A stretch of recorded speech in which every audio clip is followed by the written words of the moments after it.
I want to start by saying how grateful I am to Maitree and to Civic Action for allowing us to do this, and of course to the Government of Ontario for its support.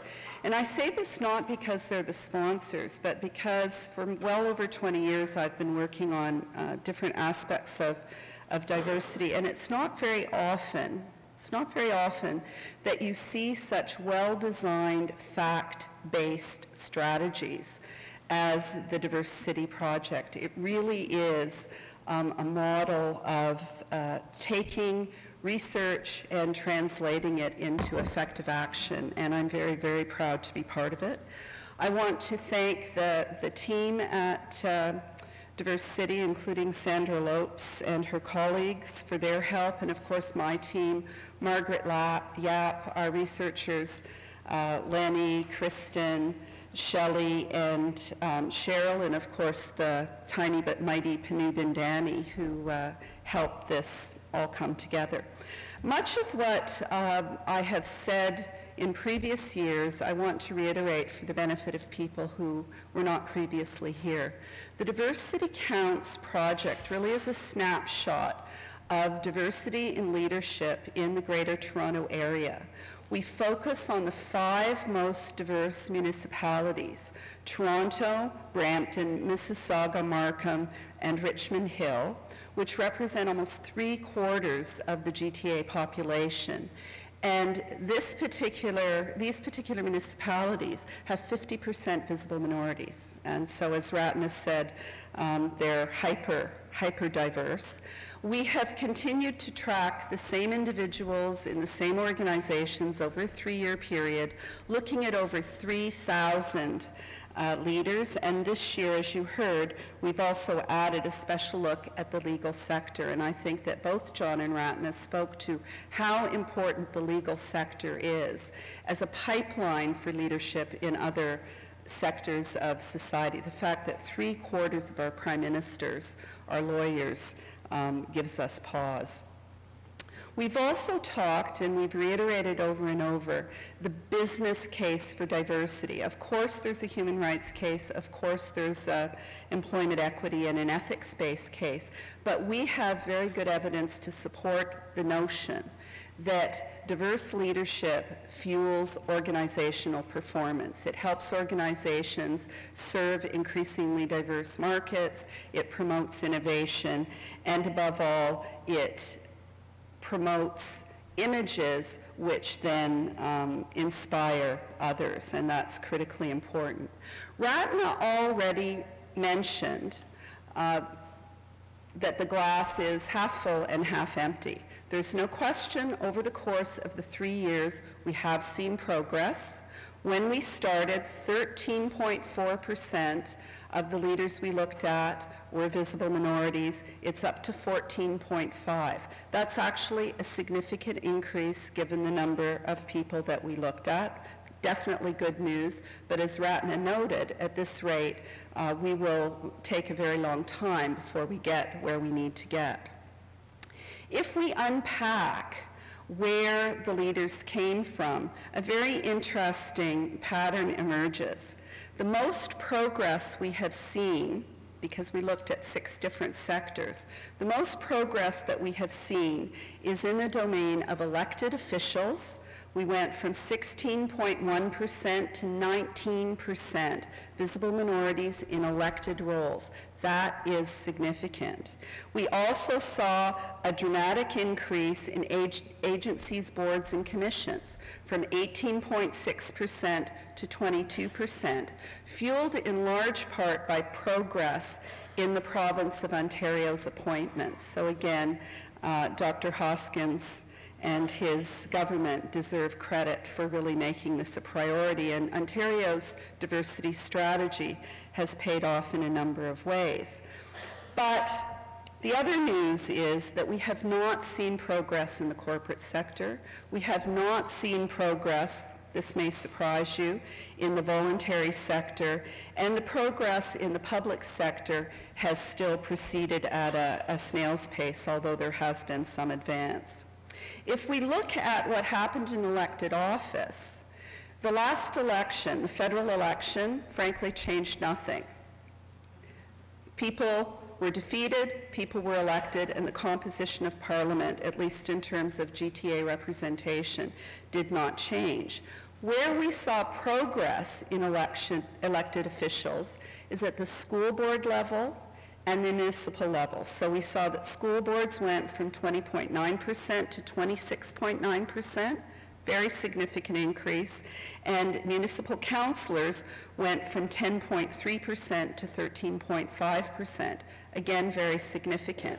We can't prove a causal connection, but it is worth noting that these are areas that Matry and Civic Action in the diversity project have put a lot of their energy. And so it may be an early indication of the impact of their work in building the pipeline there. If we look in the public sector, the story in our municipalities is not a good one. Still very, very low level of visible minority representation in the municipal civil service. Police executives doing not badly, but you have to remember that a difference of one has a profound impact. So what you're seeing, those of you who can see the graph in police executives, is basically the retirement of Deputy Chief Ford accounts for that change. Assistant and deputy ministers in the provincial government from 9.6% to 11%.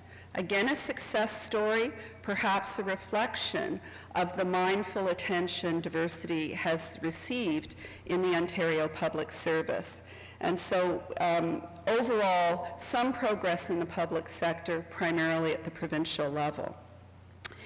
In the corporate sector, sadly, not much progress at all in either senior management or boards of directors. The private sector is pretty much where it was when we started. And the same is true in the voluntary sector, which may surprise you. We know that smaller charities and nonprofits do have reasonable representation of visible minorities, but the largest charities, both at the board level and the executive level, are very unrepresentative. Only about 12.5% are visible minorities. Education may not surprise you. Education is doing quite well. We've seen a little bit of progress, but both at the level of principals, at the levels of leadership in colleges and universities, we have a reasonably high level of diversity. Certainly, we can do better, but the education sector is one of our success stories. And as I mentioned at the outset, agencies, boards, and commissions, another success story. City of Toronto made diversity a priority in its agencies, boards, and commissions a number of years ago, and that paid off huge dividends. We're now starting to see similar progress at the provincial level. So what else can we tell you, apart from these big differences from sector to sector, which I think suggest ways of moving forward? I've mentioned before that it's very hard for me to understand how people trying to find candidates for corporate boards of directors can argue that there are not candidates available when it would seem reasonable to think that experience on, for example, the board of a billion-dollar educational institution would give you skills that might be transferable. So we have to continue to look at where the opportunities are to pull people from one sector into another. And there are some examples of people who have made that movement, but probably not enough. The other thing, though, that we have to really draw attention to is that the averages in every sector mask huge variations. So within the corporate sector, 6.4% of boards and 12.1% of executive groups are more than 20% visible minority, okay? So we know for sure that among the largest corporations in the GTA, there are some where 1 in 5 executives, 1 in 5 board members are visible minorities. We also know that 70% have 0. Okay, 70% have 0. That suggests that there's lots of room for improvement. One of the things that we focused on, as you heard this year, was the legal sector, and I'm really delighted with the support that we received from the University of Toronto, from Osgoode, from the Law Society, the Bar Association, many of the large law firms in doing the analysis. It really signaled that there is a strong commitment to moving forward. And it was mentioned, the legal sector is important because it's a pipeline for leadership in so many other areas. And of course, the handsome John Tory is a case in point. We're not going to get into trouble over that, are we? It's already been mentioned that, as in other sectors, there is a business case for diversity in the legal sector. Changing client needs. Julia Hennigsberg, who you met, our Vice President of Administration at Ryerson, is one of the founding members of a new group called Legal Leaders for Diversity, who are in-house counsels at large organizations who are now saying clearly and publicly, we are going to consider diversity when we make decisions about who we buy legal services from. That's a huge move, and that's probably going to generate action on Bay Street much more quickly than almost anything else anybody could do. But it signals that clients are changing, and as clients changing, law practices have to change as well. Expanding market opportunities globally, the importance, of course, of lawyers in shaping policy and the administration of justice in building our democracy. All of these are very, very important reasons for taking diversity in leadership in the legal sector seriously. We know from the long-form census that 14.4% of practicing lawyers in Toronto are visible minorities as of 2006. We also heard this morning from Sujit Chandri, the Associate Dean of the University of Toronto Law School, that law students now about 30%, right? So the pipeline is definitely building, but we also know that there are huge gaps among lawyers in terms of earning potential and in terms of representation in the senior-most roles in the legal community. Part of this is the lack of networks. I was speaking this morning about the intersection between class and socioeconomic status and visible minority status. Access to people with money often has a real impact on access to opportunities, for example, on Bay Street. And so if you happen to be from a priority neighborhood, you may get to be a lawyer, but your chances of ending up on Bay Street are far reduced compared to someone who grew up in Forest Hill, for example. And so we really have to grapple with that. We also know that within law firms, there are barriers. Developing your career and aspiring to a partnership in a big Bay Street firm means that you have to be able to develop business. You have to manage clients. All skills that they don't necessarily teach in law school, and there has to be deliberate mentoring to help people build the business. We also know, and John mentioned this in passing, that many young people aspire to be lawyers because they want to change the world. They want to change the world. They may be self-selecting out some of the specializations which lead to wealth and power. Not that wealth and power are the only thing we should aspire to. I'd vote for changing the world too.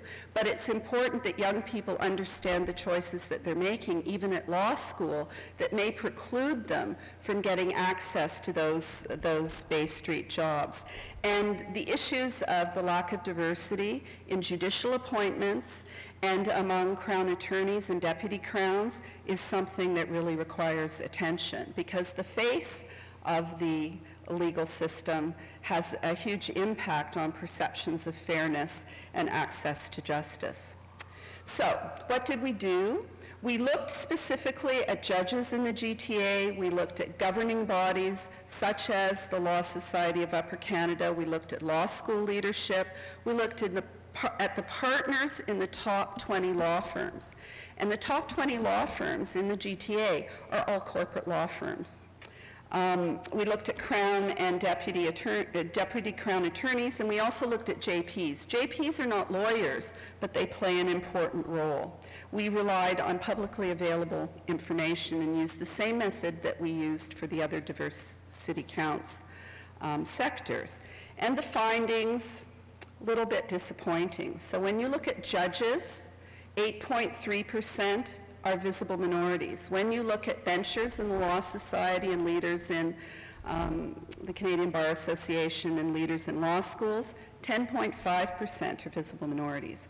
When you look at partners in law firms, the big 20 law firms, 6.6% are visible minorities. And again, this average masks a huge variation.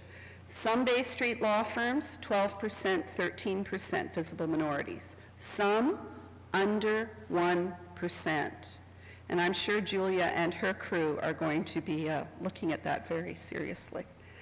Currently, crowns, deputy crowns, no visible minorities that we could find. And as I said, justices of the peace are not lawyers, they're appointments, but 44.4%, almost representative of the population.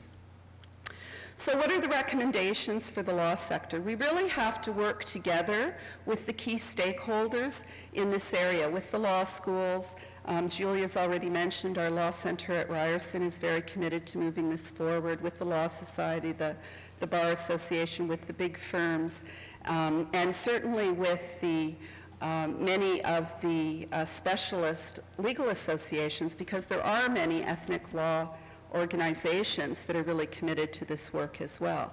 We have to look very seriously at the process for judicial appointments, how that happens, how to expand the pool.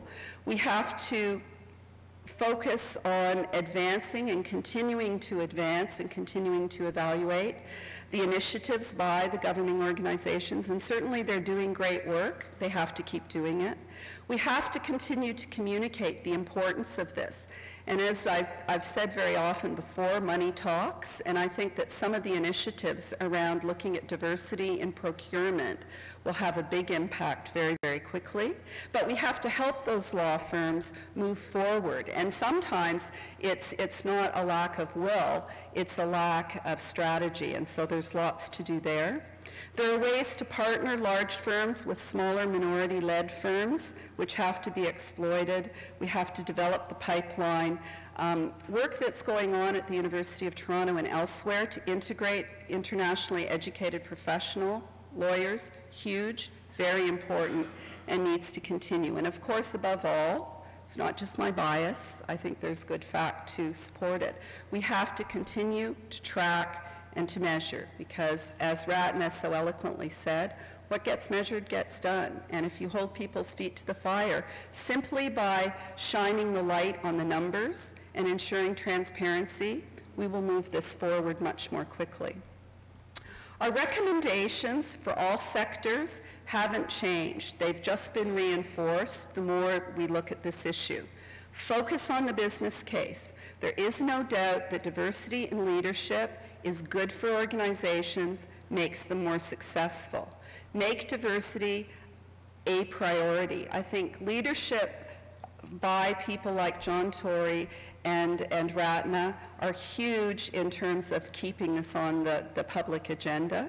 We have to, and certainly Minister Hoskins and his government and other elected officials need to continue to make this a priority.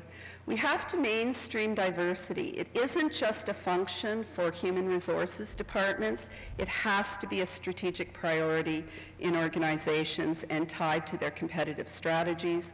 We have to continue to develop the pipeline and to think further ahead. Where are the next generation of leaders going to come from? That's why the DiverseCity project is so very, very important. And again, we have to keep counting. So thank you very much for taking time to come today. We really appreciate your interest and, of course, the support of our patrons. Thank you so much.